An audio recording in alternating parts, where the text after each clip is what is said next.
no terceiro evangelho, escreveu o evangelista Lucas, capítulo de número 7, versículo de número 13.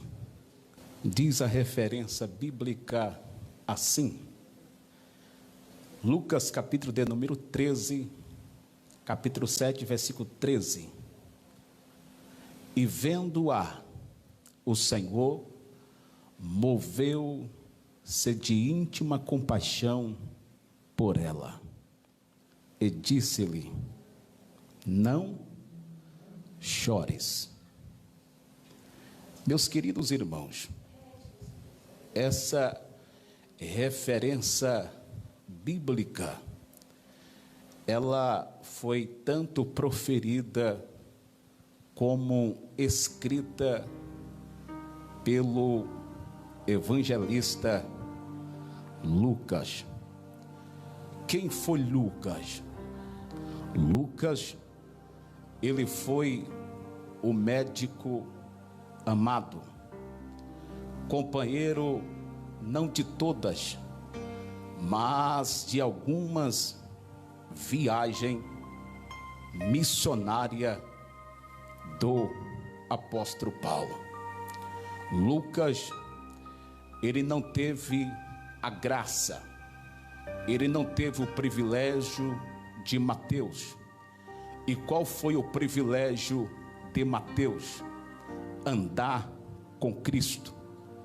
Lucas, ele não teve o privilégio de participar da última ceia do Messias, mas Lucas, ele recebe a graça divina de ser escolhido pelo Criador.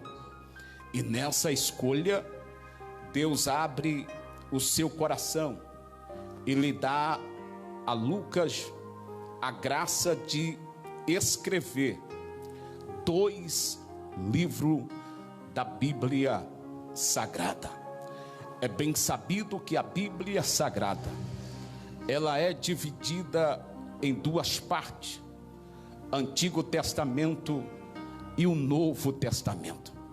O Antigo Testamento contém 39 livros. O Novo é composto de 27 livros. Cada página, cada vírgula, cada pontuação, cada exclamação e cada palavra foi inspirada não pelo homem, mas pelo dono da palavra, que é o nosso Deus. Bendito seja o nome do Senhor.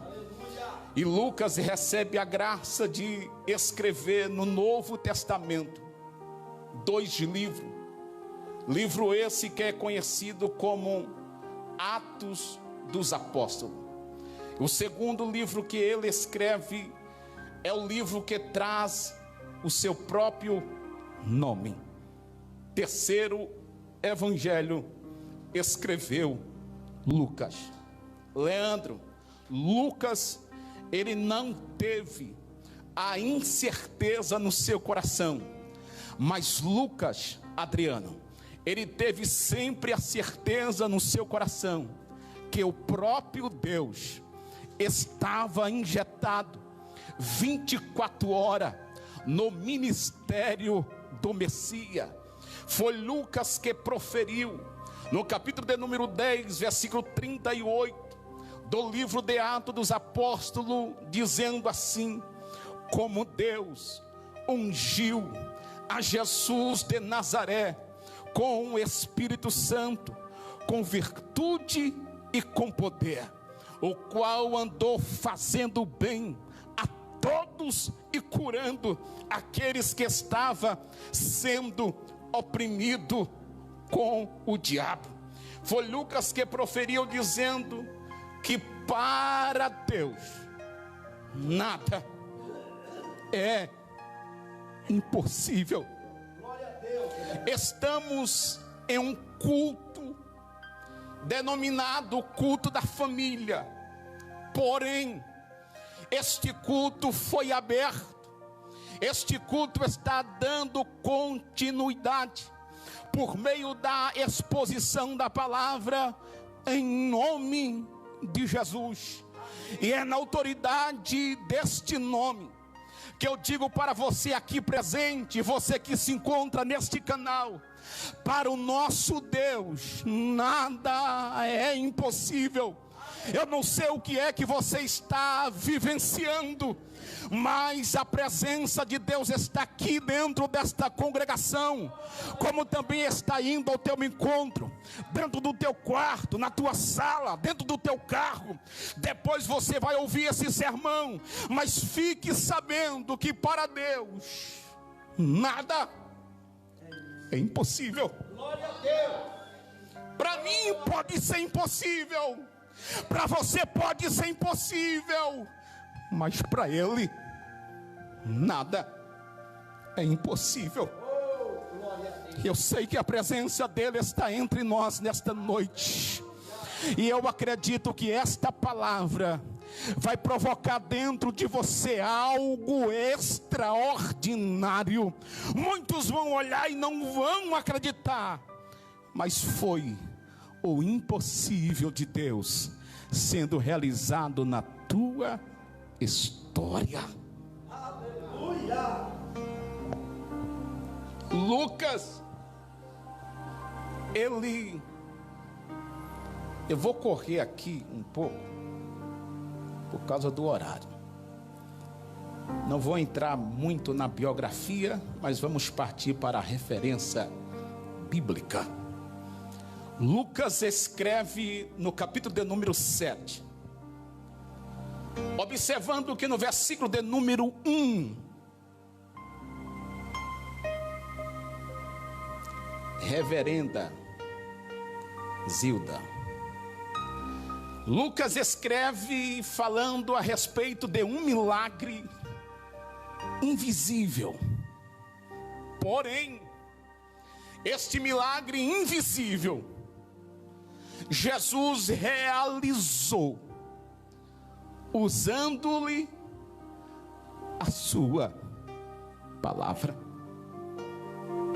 Por onde eu passo, aonde o Senhor Deus me leva para fazer a exposição da sua palavra, eu sempre falo que a igreja de Cristo nunca precisou no passado e também no presente de amuletos para que Deus venha mover o céu e fazer milagre.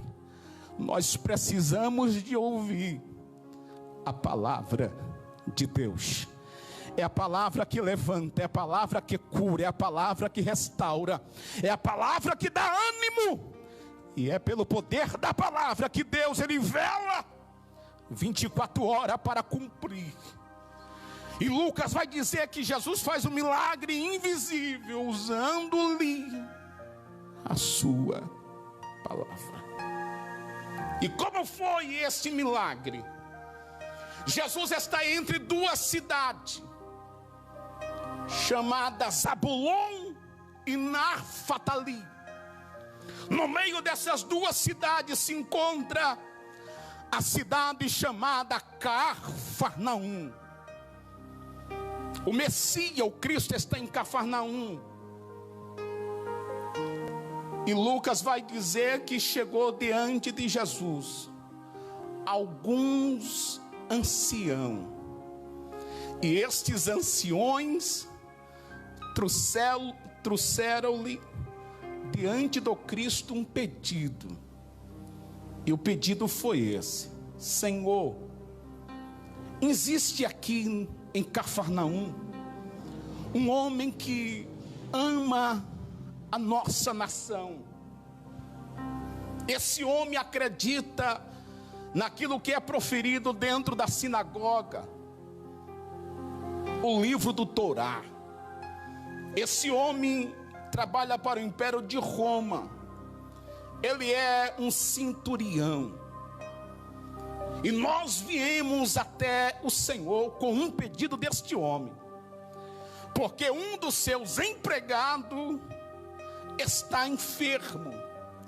Lucas vai usar a palavra moribundo, que quer dizer entre a vida e a morte. O evangelista Mateus, no capítulo de número 8, versículo 7, Mateus escreve a fala de Jesus. Jesus dizendo-lhe assim: diga ao centurião que eu vou na casa dele e vou curá-lo, o doente. Coisa boa é ter Jesus dentro de casa. Coisa boa é ter Ele dentro da nossa casa. Foi cantado aqui sobre a paixão, sobre o amor e a presença de Jesus. Aleluia. É bem verdade que esta casa se divide em dois termos. Pode ser casa material como casa espiritual. Porque é bem sabido que nós somos conhecidos como tricotomista. Tricotomista é unidade de três: corpo, alma e espírito. Que quando Cristo disse para Zaqueu: desce depressa, porque não é amanhã, mas é hoje que eu vou pousar na tua casa, ele estava falando sobre a tricotomia. Mas Jesus disse para aqueles anciões: eu vou na casa dele e vou curá-lo, o doente. A minha fala agora é para você que está conectado neste canal. O Cristo está dizendo por meio da sua palavra: Ele vai hoje na tua casa. Não sei qual é a dor, eu não sei qual é o desespero que está afligindo a tua alma, mas Jesus hoje está indo na tua casa, está mudando tudo, e algo novo Ele vai fazer num dia chamado hoje. O que é que eu devo fazer, pastor João Paulo Ferreira? Creia no poder desta palavra e verá o que Ele vai fazer no dia chamado hoje. Oh, aleluia. Lucas vai dizer que o ancião mandou uns amigos, e os amigos disseram-lhe a Jesus as palavras que o centurião falou, dizendo assim: não precisa incomodar o mestre, mas diga somente uma só palavra, porque eu acredito que Ele tem poder para fazer milagre usando a sua palavra. É bem sabido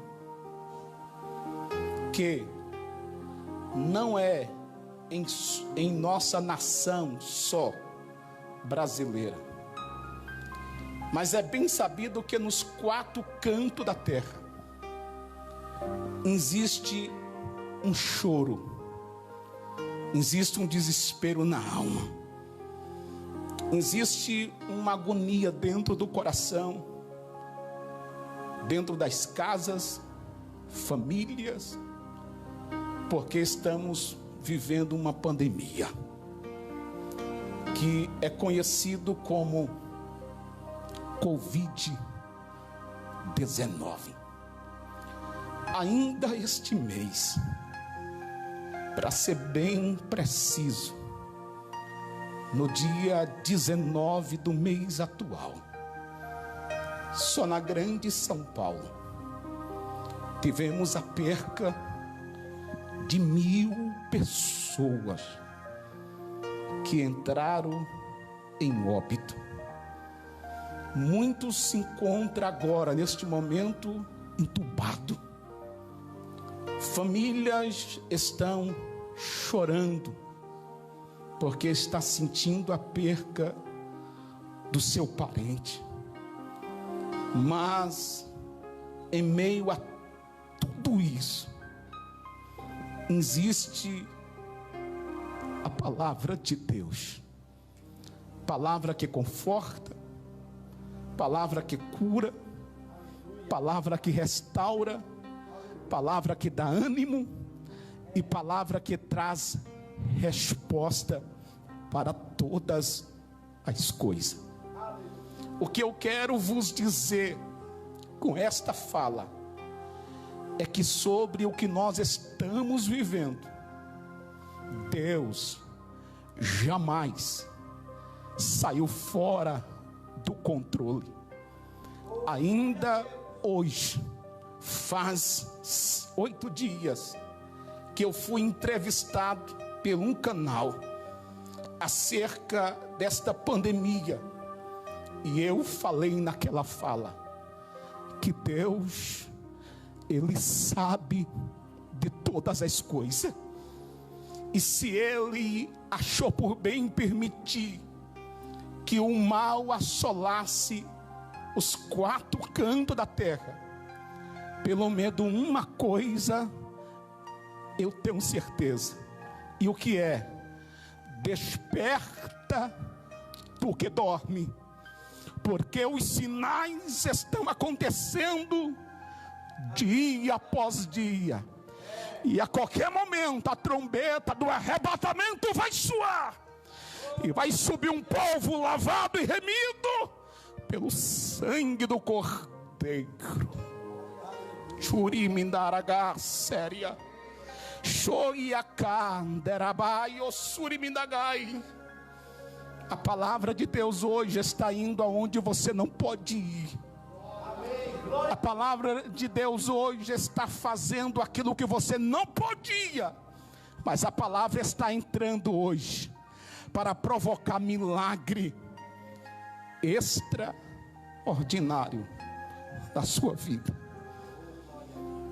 Você, aonde se encontra agora, você pode glorificá-lo e adorá-lo, a presença dele.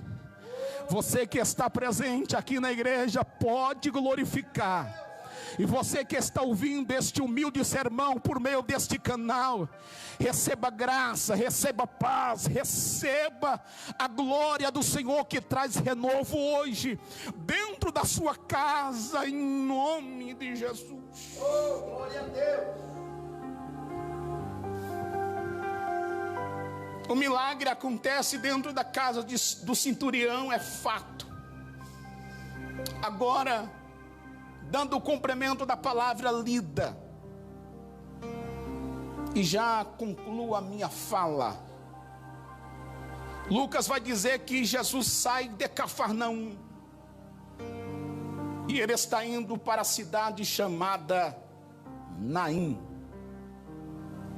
A cidade de Naim não ficava, mas fica ao sul de Cafarnaum. Na época passada, para uma pessoa como Jesus chegar em Naim, ele teve que andar um dia inteiro a pé de Cafarnaum para a cidade chamada Naim. Lucas vai dizer que os discípulos estão com Jesus, e está com Jesus também uma grande multidão que saiu de Cafarnaum, e agora Jesus está indo para a cidade chamada Naim. Foi na entrada da cidade que Jesus se deparou com outra multidão, e esta multidão não estava alegre, esta multidão estava triste. Por quê? Porque estava acontecendo um cortejo de um jovem que havia entrado em óbito. Toda a cidade de Naim estava comovida pelo lamento daquela mulher. Por quê? Porque seria o segundo cortejo que aquela mulher estava vivenciando. O primeiro cortejo foi do seu esposo. Ele havia entrado em óbito, ela agora estava viúva, o futuro dela, os sonhos dela, estava no seu filho. Mas a morte bateu sem pedir licença e entrou dentro da casa daquela mulher pela segunda vez. A morte vem e leva o filho daquela viúva. E diz o texto sagrado que o Cristo vai se aproximando daquela multidão e daquela mulher e daquele defunto.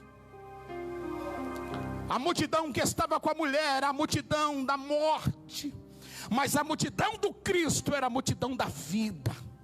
A multidão que estava com aquela mulher era a multidão que tinha perdido a sua esperança, mas a multidão que estava com Cristo era a multidão da esperança.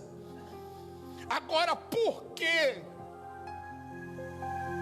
o cortejo estava saindo da cidade de Naim?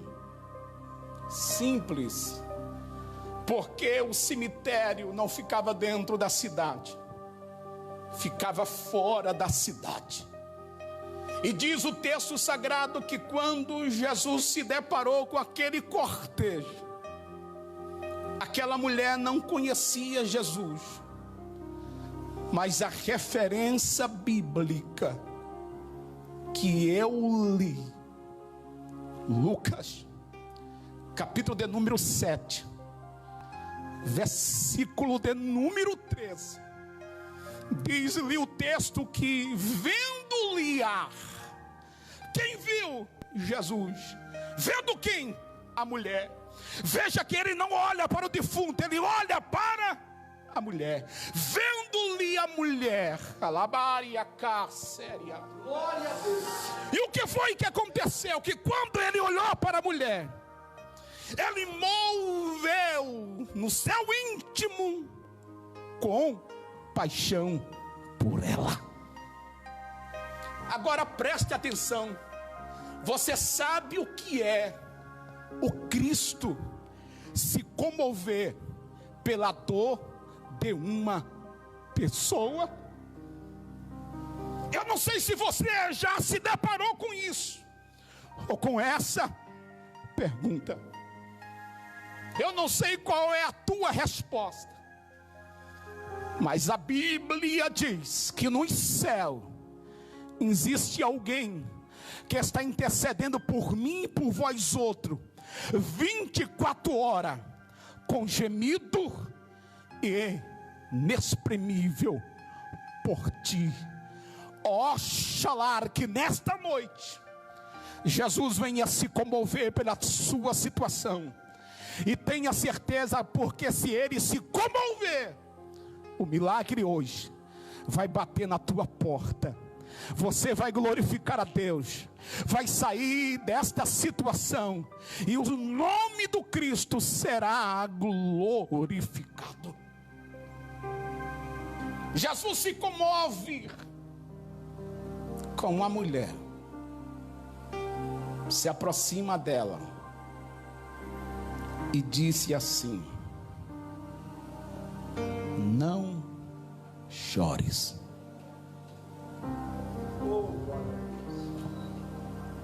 Seria e é falta de ética, falta de compaixão, como nos diz os nordestinos, falta de piedade. Uma mãe está velando o seu filho e alguém dizer para ela: não chores. Mas tem um porém. Aquele que disse não chore não era uma pessoa qualquer, era o dono da vida. É isso mesmo. Jesus de Nazaré. Ele é o dono da vida. Glória a Deus. Eu digo nesta noite,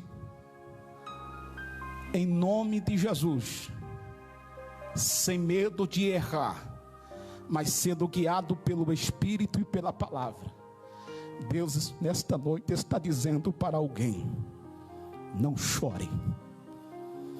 porque hoje eu te levanto desta situação. Glória a Deus, aleluia. Mudarei a tua história a partir de hoje, por meio da minha palavra. Antes que a mulher viesse esboçar alguma reação, Jesus, ele foi aonde estava o problema. O problema estava a 10 metros dos sacerdotes. Um esquife de madeira, século 21, conhecido como caixão. Para os leitores, caixote de madeira. Jesus fez uma coisa que o sacerdote não podia fazer. Jesus fez uma coisa que o levita não podia fazer. E o que foi que Jesus fez? Se aproximou do defunto. E ele toca no caixão. Que quando ele tocou, diz a referência bíblica, todos pararam. E que quando todos pararam, Jesus olha para o jovem que estava morto. Disse-lhe assim: mancebo, a ti te digo, levanta-te. O espírito da vida foi soprado entre juntas, medula, sangue, nervo, carne, pele. O espírito da vida entrou naquele jovem. Ele se levanta e ele passa a falar com Jesus. Aleluia. O povo vendo aquele milagre disse assim: um grande profeta se levantou hoje entre nós, e Deus visitou-lhe o seu povo. Eu quero concluir a minha fala fazendo-lhe uma tese, uma analogia. Alguém sai do cenário do velório, corre, vai até o cemitério. Chegando no cemitério está o buraco aberto. O coveiro se encontra com as suas ferramentas de trabalho, esperando o filho da viúva que havia entrado em óbito. Mas alguém chega diante do coveiro com uma notícia. E a notícia foi essa: pode fechar a sepultura, porque hoje não vai ter mais velório. O coveiro diz: mas o que foi que aconteceu? E alguém diz: foi um homem chamado Jesus de Nazaré. Ele saiu de Cafarnaum. Quem ele é? O Filho unigênito de Deus. O que é que ele faz? Milagre. Os cegos enxergam, os leprosos são purificados. E agora ele deu uma ordem para o defunto, e o milagre aconteceu. Eu concluo a minha fala nesta noite dizendo: em meio àquilo que nós estamos vivendo, Deus nesta noite, por meio da sua poderosa palavra, está repreendendo o espírito da morte no meio da sua casa, da tua parentela. E Deus nesta noite está trazendo vida. Deus nesta noite está fechando sepultura. Você não vai descer a sepultura sem que antes as promessas do Eterno venham se concretizar sobre a sua história. Que o Santo de Israel nos abençoe, nos guarde e nos proteja. Disse-lhe Jesus à mulher: não chores. Que o eterno Deus abençoe os irmãos aqui presentes e você que se encontra conectado no canal. Receba graça, paz, saúde, livramento e vida em Cristo Jesus. Glória a Deus.